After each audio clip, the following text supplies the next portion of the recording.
Hi guys, subscribe our channel and play this bell icon so that you can have our latest updates. हाथों को उठाओ। आज का वचन आपकी जिंदगी में 100 गुना फलों को लेके आए। अंधकार की शक्तियां इन वचनों को चुरा ना सके। यीशु मसीह के नाम में इस वचन के इन्फ्लुएंस के नीचे आने वाला हर एक व्यक्ति आशीषित हो और अपने उस अगले लेवल को हासिल करे। परमेश्वर उसे गवाहियों से भरे, वो अपने उद्धार को बनाए रखे। प्रभु यीशु मसीह के सामर्थी नाम में हम मांगते हैं, आमीन। ऊंचा आशीष ऊंची चर्च, तारीफ करो जोर से जोर से जोर से। स्वागत है यीशु मसीह की हुजूरी में आपका, आमीन।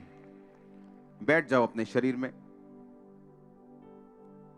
अपने पड़ोसी को बोलो, ध्यान से सुन, क्योंकि सुनना विश्वास को पैदा करता है, आमीन। पहला कुरिन्थियां 12 उसकी 1 से लेके 11 आयत तक जब हम पढ़ते हैं तो बाइबल कहती है परमेश्वर हमें वरदानों के विषय में बताता है। और 10 आयत में जो वरदान लिखा है उसमें लिखा, फिर किसी को सामर्थ के काम करने की शक्ति, किसी को भविष्यवाणी की, किसी को आत्माओं की परख, किसी को अनेक प्रकार की भाषा और किसी को भाषाओं का अर्थ बताना। अपने पड़ोसी को बोलो, सुनना विश्वास को पैदा करता। ध्यान से सुन और सुनना मसीह के वचनों को, आमीन। आपको हथियारों के बारे में बताया जा रहा है पिछले कुछ वीरवार से। और हमारे हथियार कौन से हैं? आत्मिक के शारीरिक। बाइबल कहती है आपको आत्मिक हथियार दिए गए ताकि आप शैतान के जलते हुए तीरों को बुझा सके, सब कुछ पूरा करके स्थिर रह सके, आमीन। आपको गैर भाषा के बारे में बताया गया कि अगर गैर भाषा आपके पास है तो आप परमेश्वर की भाषा बोल सकते हैं। जो शैतान ने छीना आप उसे वापस ले सकते हैं। जो शैतान आपकी लाइफ पे क्लेम करता है ये मेरा है, आप उसे वापस ले सकते हैं। और जो कुछ शैतान ने पकड़ा हुआ, कब्जा किया हुआ, आप उसे छुड़ाते हो जब आप गैर भाषा में बातें करते हो। ये हमने सुना हुआ है, आमीन। आत्माओं की परख के बारे में आपने सुना, हाँ या ना? जब एक व्यक्ति को आत्माओं की परख होती है, वो अपनी लाइफ की हर सिचुएशन के पीछे ये जान सकता है कि मेरी लाइफ में ये घटना हो रही है, जिससे मैं निकल रहा हूं, इसके पीछे कौन सा आत्मा काम कर रहा है। बाइबल कहती परमेश्वर ने इसहाक को अपने मन मुताबिक, उसकी लव मैरिज नहीं हुई, अरेंज मैरिज हुई, और उसके बाप का नौकर उसके लड़की ढूंढने के लिए गया और उसने कहा कि परमेश्वर, जो कोई इस कुएं के पास लड़की आके मुझे पानी पिलाएगी और मेरे ऊंटों को भी पिलाएगी, वो तेरी ओर से होगी। और बाइबल कहती वो लड़की आई और उसने इसहाक के लिए उसने पत्नी चुना और इसहाक को बताया कि ये परमेश्वर ने भेजा। और बाइबल कहती फिर भी 20 साल उसकी पत्नी बांझ रही। क्यों? अगर इसहाक ये बात जानता था कि मेरा बाप, मेरी मां भी मुझे 90 साल में जन्मा था और उसे उसकी आत्मा मालूम थी कि ये एक स्पिरिट है जिससे मुझे कवर करना है, जिससे मुझे आजाद होना है। और इसीलिए बाइबल कहती वो शाम को परमेश्वर का ध्यान करने के लिए मैदानों में जाया करता था। हालेलुया। मैदान में क्यों?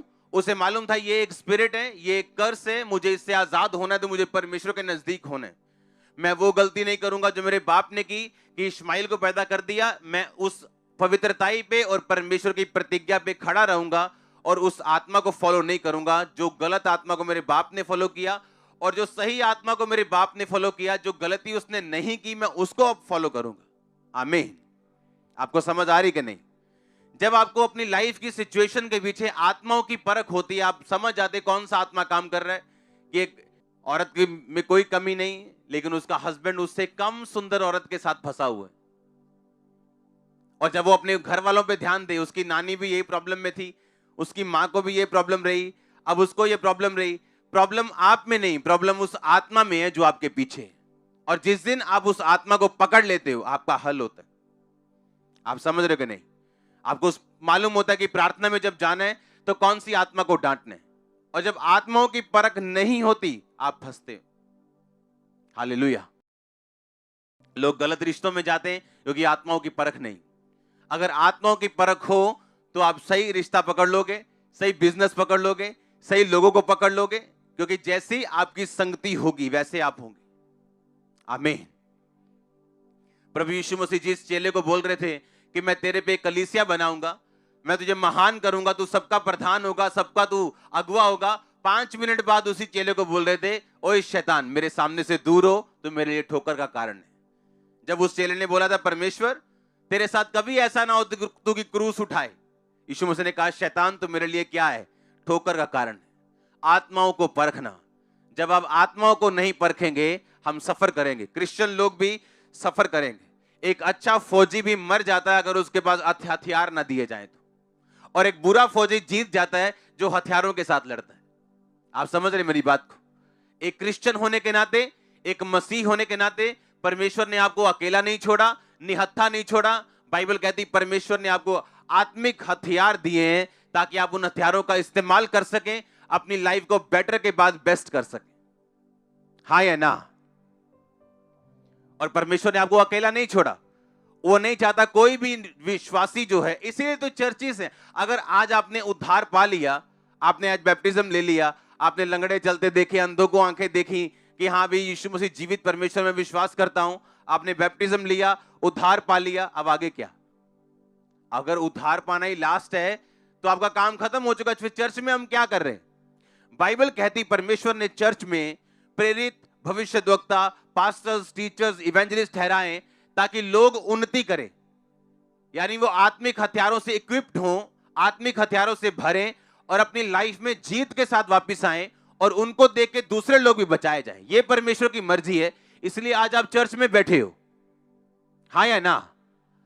और परमेश्वर यही चाहता है कि जो चर्च का काम है, जो मिनिस्ट्री का काम है, जो सेवकों का काम है, वो ये है कि आपको उन आत्मिक हथियारों के बारे में बताना, आत्मिक अधिकारों के बारे में बताना, ताकि आप अपनी लाइफ में निहत्थे ना रहें और शैतान के हाथों से सफर ना करें।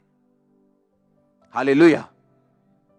2005 में 4-5 में एक लेडीज में से जो अन्य जातियों में से आई थी, दुष्ट आत्मा निकाल के, जब मैं वापिस जा रहा था अपने काम को, उस टाइम मैं अपना काम करता था, बिजनेस में था, तो मेरा ड्राइवर जो था, दुष्ट आत्मा ने मुझ पे अटैक किया और बोला इस ड्राइवर को गालियां निकाल। एकदम से मुझ पे उसी दुष्ट आत्मा का अटैक हुआ जिसको मैं निकाल के आया था। और पवित्र आत्मा ने मुझे बोला अगर तू दुष्ट आत्मा की बात को सुनेगा, अपने मुंह से उसकी बातों को निकालेगा या दुष्ट आत्मा के प्रभाव में रहेगा, ये शैतान तुझे कभी छोड़ के नहीं जाएगा। क्योंकि बाइबल कहती देखो मैंने तुम्हें सांपों और बिच्छुओं को रौंदने का क्या दिया? अधिकार दिया, किसी भी वस्तु से तुम्हें हानि। अब ये वचन मेरे लिए हथियार तब है अगर मैं इस वचन को इस्तेमाल करता हूं। आपके घर में चाकू अपने आप नहीं चलता, मोटर अपने आप नहीं चलती, आपको कुछ बटन दबाने पड़ते हैं, कुछ ऑपरेट करना पड़ता है। हाँ या ना? और परमेश्वर ने मुझे बताया कि तूने अपने मुंह से यह निकालना है कि शैतान, यह शरीर परमेश्वर का है, मैं तुझे समर्पित नहीं करूंगा, तेरी कही हुई बातें नहीं बोलूंगा, खेलूंगा नहीं, जो कुछ तू करेगा कहेगा मैं कुछ नहीं करूंगा। और मैंने अपने मुंह से निकालना शुरू किया इन सब शब्दों को, और वो शैतान कभी वापस नहीं आया। और सोचो अगर मुझे हथियारों के बारे में, वचन के बारे में मालूम ना होता तो आज मैं यही बोलता कि मैंने एक दुष्ट आत्मा निकाली थी, उसके बाद मुझ पे अटैक हुआ, अब मेरी लाइफ ऐसी है। जैसे बहुत सारे विश्वासी आज कहते हैं कि जब से मैंने ये काम किया था मुझे ये प्रॉब्लम हो गई थी, उसके बाद हम कभी नहीं उठे। आपको अपने आत्मिक हथियारों का यूज करना है, एक जेलसी, एक पवित्र जेलसी के साथ, और आप देखेंगे शैतान को घुटना टेकते हुए। और आपका आमीन छोटा चर्च। मैंने कहा आप शैतान को घुटना टेकते हुए देखने वाले हो। जोर से बोलो हालेलुया, जोर से जोर से जोर से। आप मेरी बात समझ रहे हो कि नहीं?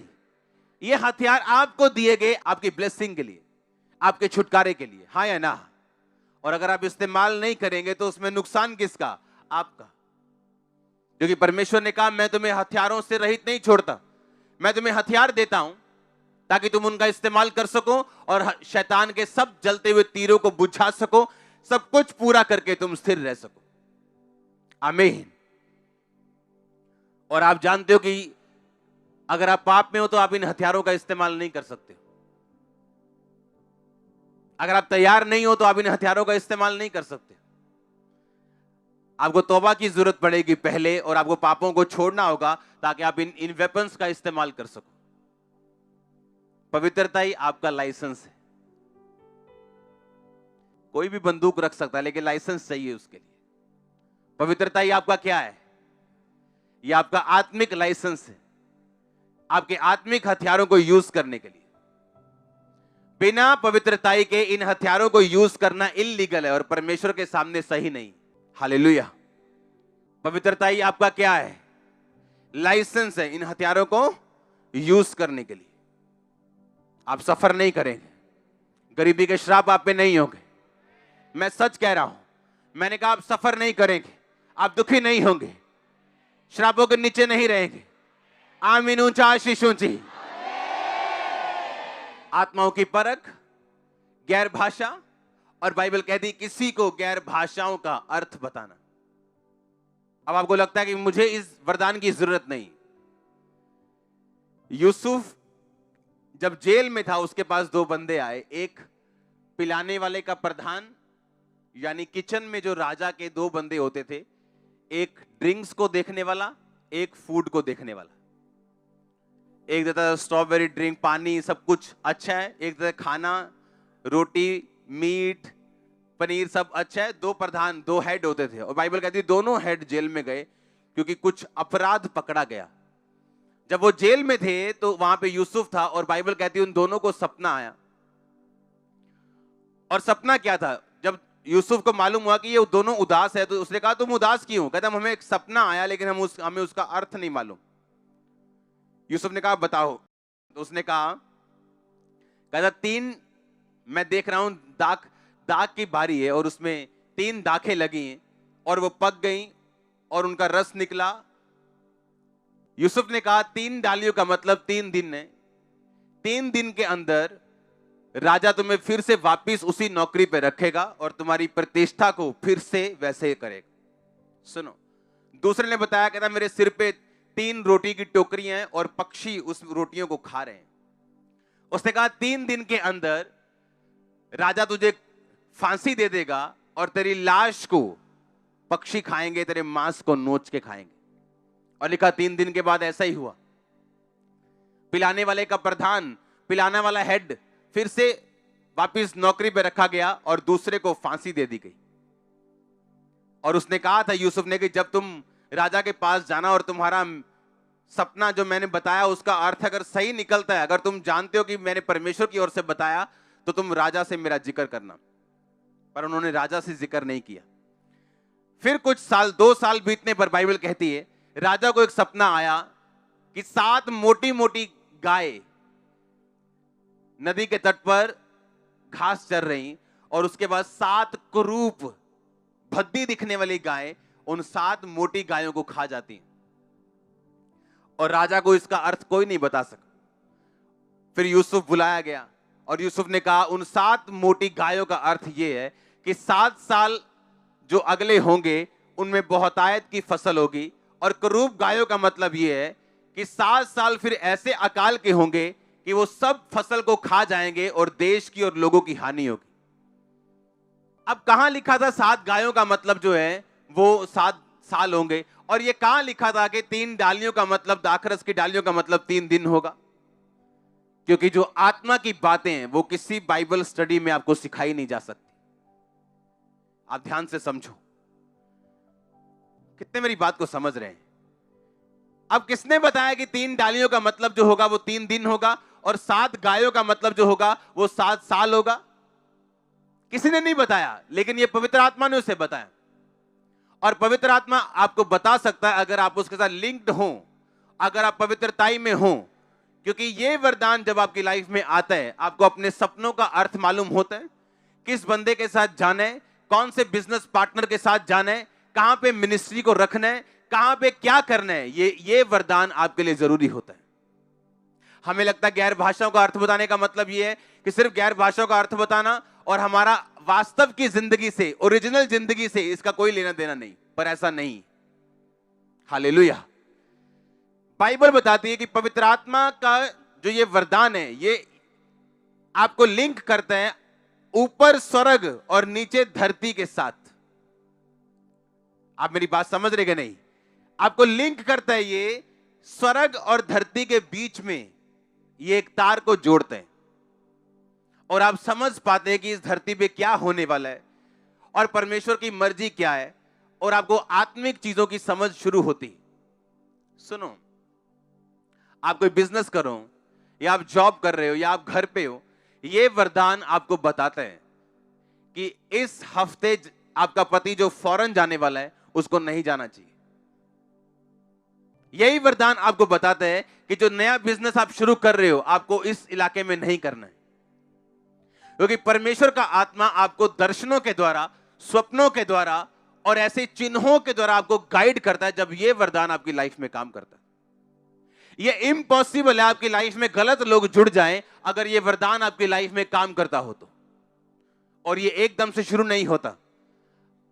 आपको लगेगा एक दिन, ओह ये मेरे को सपना आया था, ये मेरे को स्वप्न आया था, ये मेरे को अंदर से लग रहा था, ऐसा मुझे महसूस हो रहा था कि ये कुछ ऐसा है, पर मैंने बात को अनसुनी कर दिया। ये स्टार्टिंग टाइम होगा, उसके आगे आप अगले लेवल पे जाओगे। उस अगले लेवल पे आपको नेक्स्ट लेवल का ये वरदान आपकी लाइफ में ऑपरेट होता जाहिर होगा। किसी ने नहीं सोचा था। आज से 15 साल पहले जब मैं लोगों से मिलता था, मैं उनको बताता था कि जब ये चर्च पैदा होगी और ये जब चर्च बड़ी होगी तो लोग मुझे टीवी पर लाइव सुनेंगे, चर्चों में लाइव टीवी पर मुझे सुनेंगे। किसी को समझ नहीं आया था।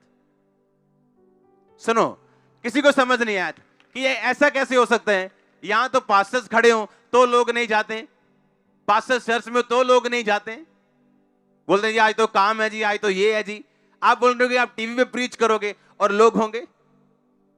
और गुरदासपुर चर्च इंडिया की बिगेस्ट चर्च है, ब्रांच है, जो एक महीने में हजारों क्रॉस करके, पहली चर्च इंडिया की। और कैसे? जब ये वरदान आपकी लाइफ में काम करना शुरू करते हैं, आपको मालूम होता है कि डिवाइन गाइडेंस आपकी लाइफ का हिस्सा बनती है। हालेलुया। और ये सिर्फ पास्टर्स को नहीं चाहिए, ये बिलीवर को चाहिए, ये ऑटो चलाने वाले बंदे को भी चाहिए और जहाज चलाने वाले पायलट को भी चाहिए। हालेलुया। और बाइबल कहती इन्हीं वरदानों के द्वारा यूसुफ राजा के सामने प्रकट किया गया, और राजा के सामने जब उसकी बुद्धि, उसके वरदान प्रकट हुए, राजा ने कहा मेरे बाद तू होगा, इस देश का प्रधानमंत्री तू अभी। क्योंकि जब आत्मिकता आपकी लाइफ में बढ़ती, आपकी वैल्यू बढ़ती। हालेलुया। जब आत्मिक वरदान आपकी लाइफ में बढ़ते, आत्मिक समझ बढ़ती, आपकी वैल्यू धरती में बढ़ती। हालेलुया। और आप इमेजिन करो, ये कौन आपको बताएगा कि ये 3 डालियों का मतलब 3 दिन होगा और 7 गायों का मतलब 7 साल होगा? ये कोई आपको नहीं बता सकता अगर आप परमेश्वर के साथ डायरेक्टली लिंक नहीं है तो। आमीन। और जब आप परमेश्वर से डायरेक्टली लिंक्ड हैं, आपको आपके सपने वो नहीं होंगे जो लोगों के होते हैं। और एकदम से सब कुछ तो नहीं होगा, लेकिन जैसे जैसे आपके अंदर प्यास बढ़ती जाएगी और सपनों की और गाइडेंस की ईश्वरीय अगुवाई आपको मिले और ये वरदान आपकी लाइफ में काम करते हो, आप अपने आप को होलीनेस में भी रखोगे, पवित्रता में भी रखोगे, इन वरदानों की डिमांड भी करोगे और आपको इनका असर भी मालूम होगा ये आपकी लाइफ में क्या मायने रखते हैं। आपकी हीलिंग हो सकती है उन वरदानों से, आपके बच्चे सफल हो सकते हैं इन वरदानों से, क्योंकि ये डिवाइन गाइडेंस आपके साथ रहेगी हमेशा। आप समझ रहे कि नहीं? और ये वरदान तब काम करेंगे अगर आप परमेश्वर के साथ जुड़े हुए हैं तो, नहीं तो ये वरदान काम नहीं करेंगे, क्योंकि जो लिंक है वो स्पिरिचुअल है और पवित्रताई का है। अगर आप इन वरदानों को काम करते हुए देखना चाहते हो तो। और अभी ये शुरुआत है, मैंने कहा था ये अभी स्टार्टिंग है। गुरदासपुर चर्च एक हजारों लाखों में अभी हो रही है, ये स्टार्टिंग है। ये हर जगह होगा, पंजाब हर जगह होगा। और उस ग्रेस की मैं वेट कर रहा हूं, और कि परमेश्वर मैनिफेस्ट करे उस ग्रेस को। आप इसे हर शहर में देखने वाले, और लोग हैरान होंगे कि ये लोग एक चर्च तो सुना था, चलो गलती से शायद 40-50 हजार हो गई है ब्रांच, लेकिन दूसरी गलती से कैसी हो सकती, तीसरी कैसे हो सकती, ये 40वीं 50वीं कैसे हो सकती? ये होगा, आप देखोगे। हालेलुया। आपकी सफलता की गारंटी है अगर आप खुदाबंद के वचनों पे चल रहे हैं तो। आमीन। क्योंकि परमेश्वर ने आपको वरदानों से रहित इसलिए नहीं रखा ताकि आप लड़ सकें, जीत सकें, क्योंकि कुछ टेस्टिमनीज, आपके कुछ पारिवारिक मेंबर आपको तभी फॉलो करते हैं जब वो आपकी लाइफ के ऊपर परमेश्वर का एक हाथ देखते हैं। आप मानते हो कि नहीं? जब परमेश्वर का अनदेखा हाथ कुछ देखी हुई चीजों को प्रकट करेगा, वो फॉलो करेंगे आपको। इसलिए बाइबल कहती है याकूब ने अपनी पत्नियों को भेड़ बकरियों के पास बुला के बात की थी कि अभी हमको ये जगह छोड़ के जाना है। भेड़ बकरियों के पास क्यों बुलाया आपने? क्योंकि वो सब भेड़ बकरियां एक ईश्वरीय दर्शन के द्वारा, गैर भाषाओं के वरदान के द्वारा वो हासिल की गई थी। मालूम है कि नहीं? उसके बाप ने बोला था कि ये काली भेड़ें ले, काली बकरियां ले, जितने डॉट वाले बच्चे पैदा होंगे वो तेरी तनख्वाह। ऐसा हो सकता है क्या कि बंदा कहे जी वाइफ लेनी है अमेरिका तो, हस्बैंड भी अमेरिका तो ते न्याणे सानू अफ्रीका वर्गे चाहिए? हो सकता है क्या? हाँ, कि बाप काला हो मां काली हो, हम कहे नहीं बच्चा हमें पूरा गोरा चाहिए। हो सकता है क्या? नहीं हो सकता। पर बाइबल कहती जैसे जैसे वो बोलता गया कि अच्छा ये सारी काली और भूरी भेड़ बकरियां तेरी, जितने धारी वाले बच्चे पैदा होंगे वो तेरी तनख्वाह, ताकि उसको धोखा दिया जा सके। और बाइबल कहती गैर भाषा के वरदान के द्वारा वो एक सपना देखता है कि जितने बच्चे पैदा हो रहे हैं वो धारी वाले पैदा हो रहे हैं, और वैसा ही होता गया। और 10 बार मजदूरी बदली गई।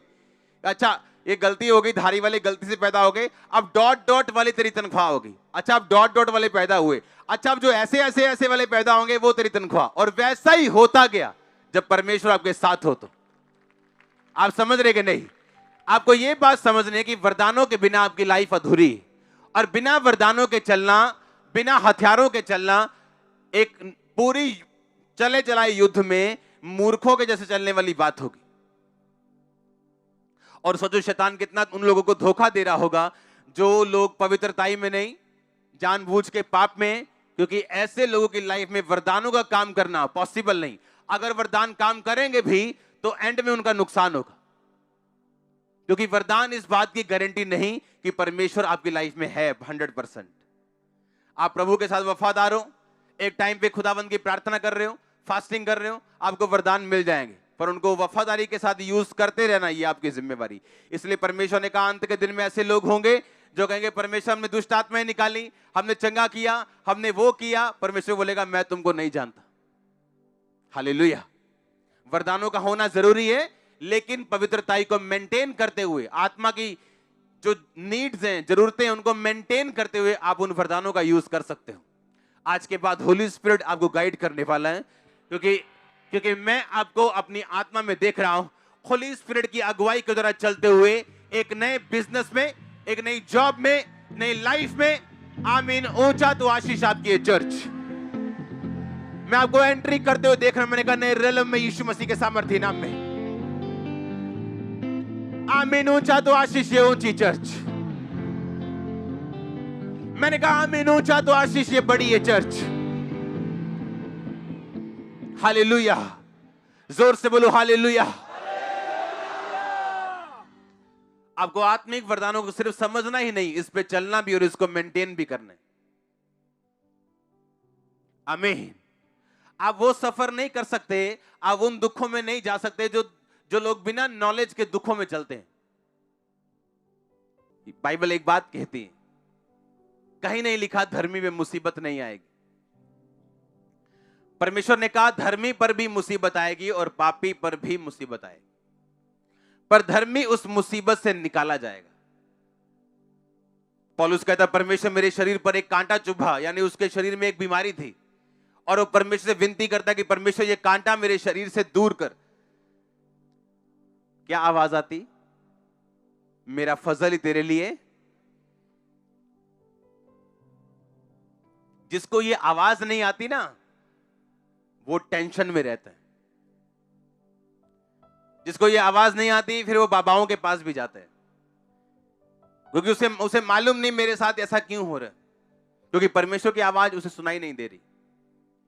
और पौलुस उसी बीमारी में रह के भी परमेश्वर की आवाज सुन रहा है कि मेरा फजल तेरे लिए काफी है, मेरी सामर्थ्य निर्बलताइयों में सिद्ध होती है।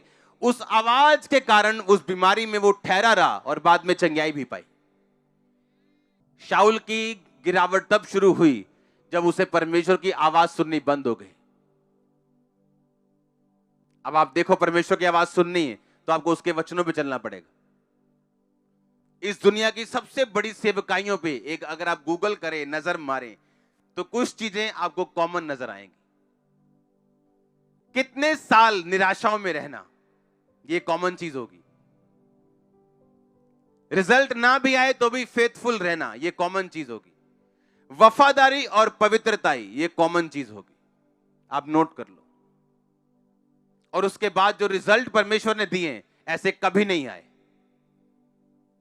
जो रिजल्ट हम अपनी मिनिस्ट्री में देख रहे हैं, हमने कभी नहीं देखे। और ये शुरुआत है। ये अभी 10 बाय 10 का एक रूम बने हैं, अभी बड़े बड़े हॉल बनने, किलोमीटर लंबे। हालेलुया। आप तैयार हो वफादारी के साथ चलने के लिए? सबसे बड़ी चीज जो मैंने एक मैन ऑफ गॉड में, एक सक्सेसफुल बिलीवर में देखी, वो उसकी टेस्टिमनी नहीं है कि वो कैंसर की 4th स्टेज से आजाद, ये नहीं है। वो फेथफुल रहा है, ये चीज है वफादारी। दुखों में भी, सुखों में भी, विरोध में भी, प्रशंसा में भी, फेथफुलनेस परमेश्वर के साथ, ओबीडियंस में रहना। उसने कहा मैं तुझे सब जातियों से श्रेष्ठ बनाऊंगा, आप बेस्ट होंगे। मैंने कहा बेस्ट होंगे, आपके बच्चे बेस्ट होंगे, आपके चर्चेस बेस्ट होंगे। ओ आमीन, ऊंचा आशीष हो चर्च। ये प्रभु का प्लान है आप लोगों के लिए। आप तैयार हो इस प्लान को लेने के लिए? ये परमेश्वर का प्लान, मेरा प्लान नहीं है, ये आपका प्लान नहीं है, ये परमेश्वर का प्लान है। कहता मैं तुझे बेस्ट दूंगा, मैं तुझे श्रेष्ठ दूंगा, तू सिर होगा। तो क्या आप फेथफुल रहने के लिए तैयार है? वफादार रहने के लिए तैयार है? अभी यहां एक सांप आया ना, तो आपकी वफादारी सब पता चल जाएगी।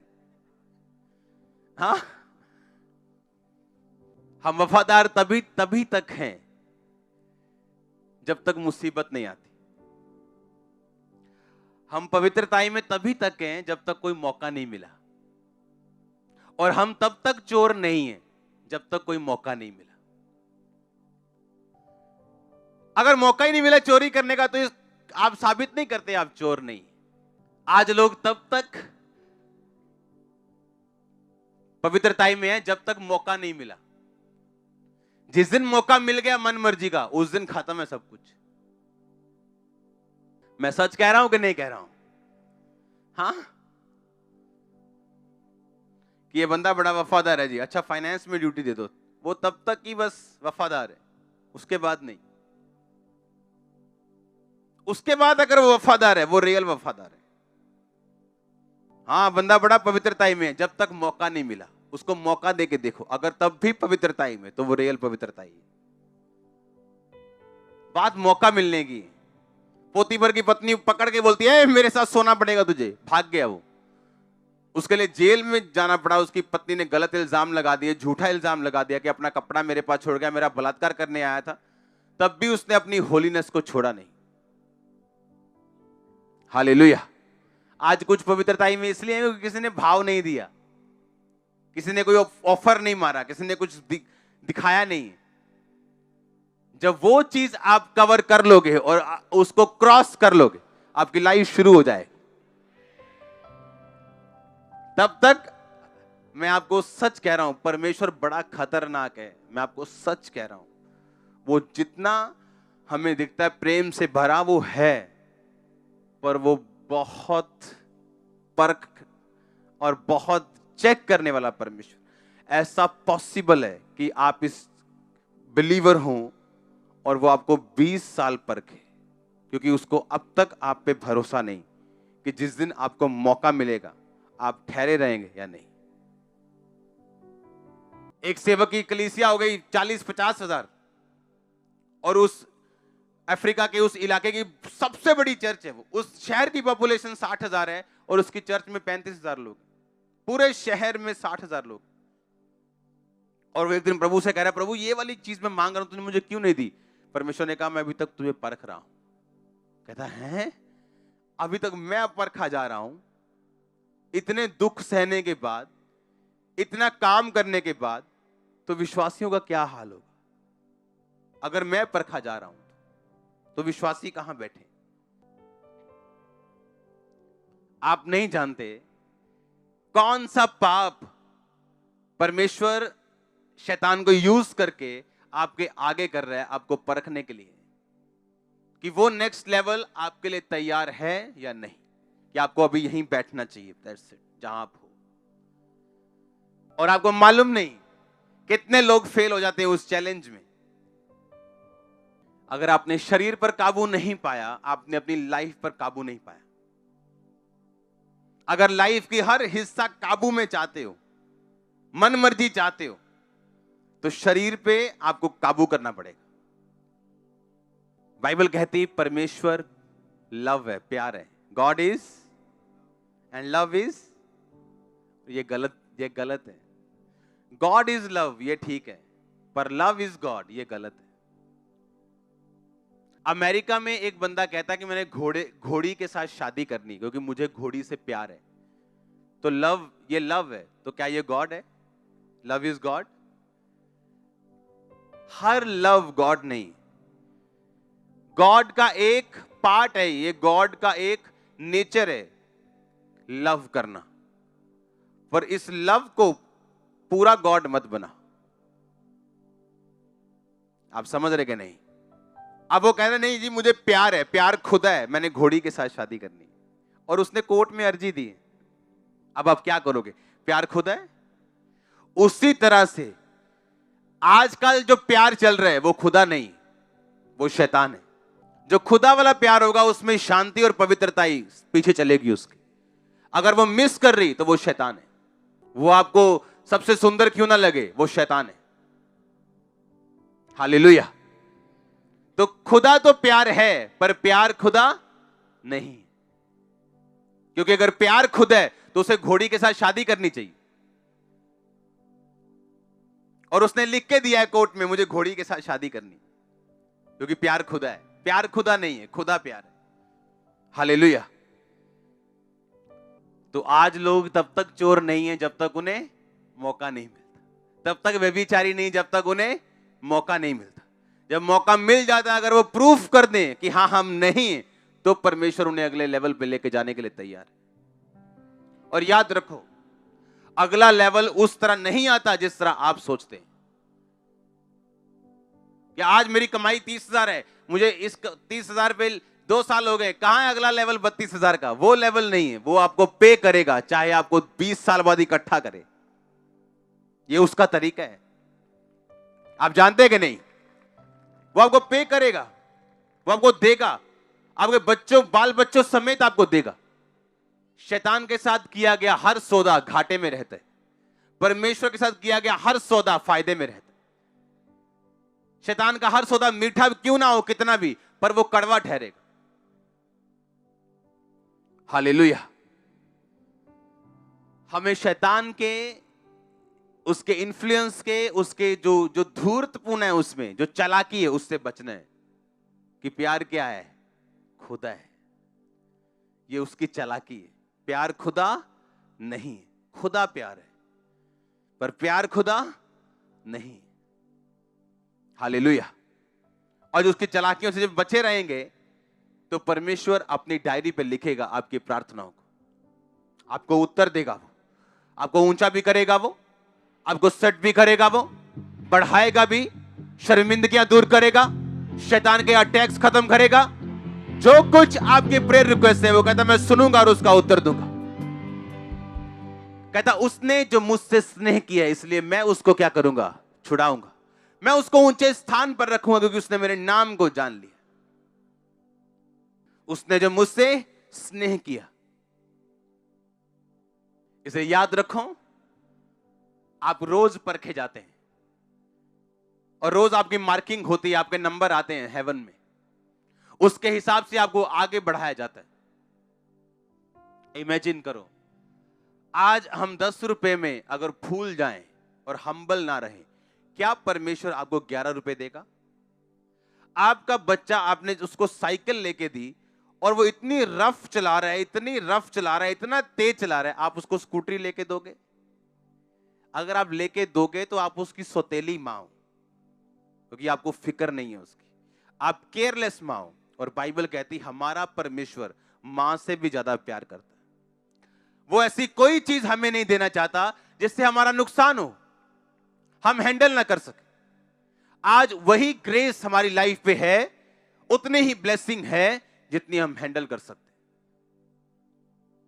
इसलिए परमेश्वर ने कहा परमेश्वर के हाथ के नीचे दीनता से रहो, ताकि उचित समय पर वो तुम्हें बढ़ाए।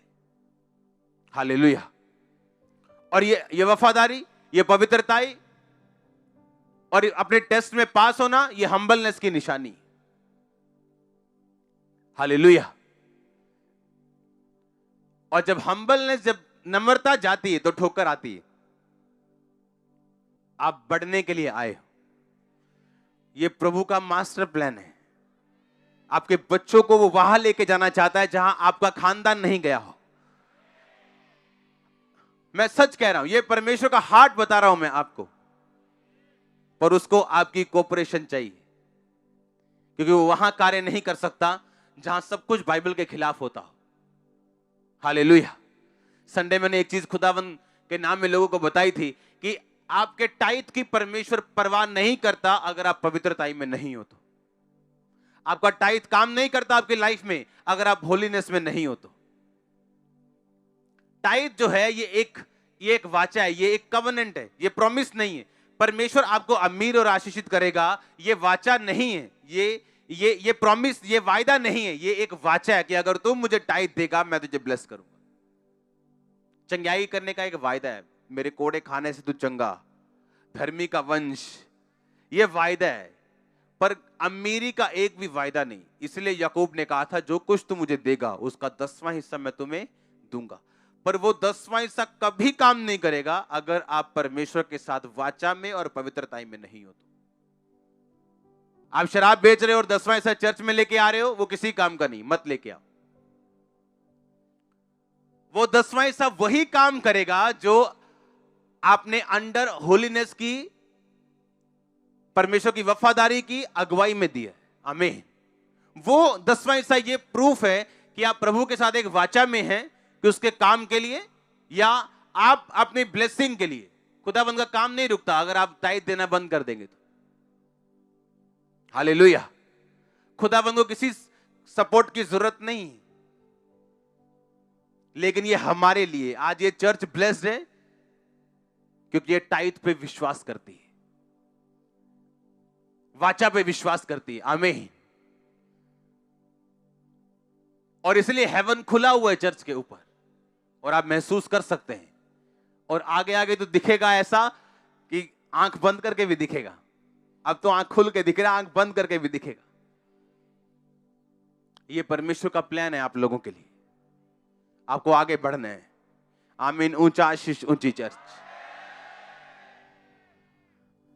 कुछ लोग सोचते हैं यार सारा हफ्ता मैं ठीक रहता हूं, पर जब मैं इस चर्च में आता हूं ना बड़ी लानतें पड़ती हैं, मार पड़ती है वहां। क्या करूं?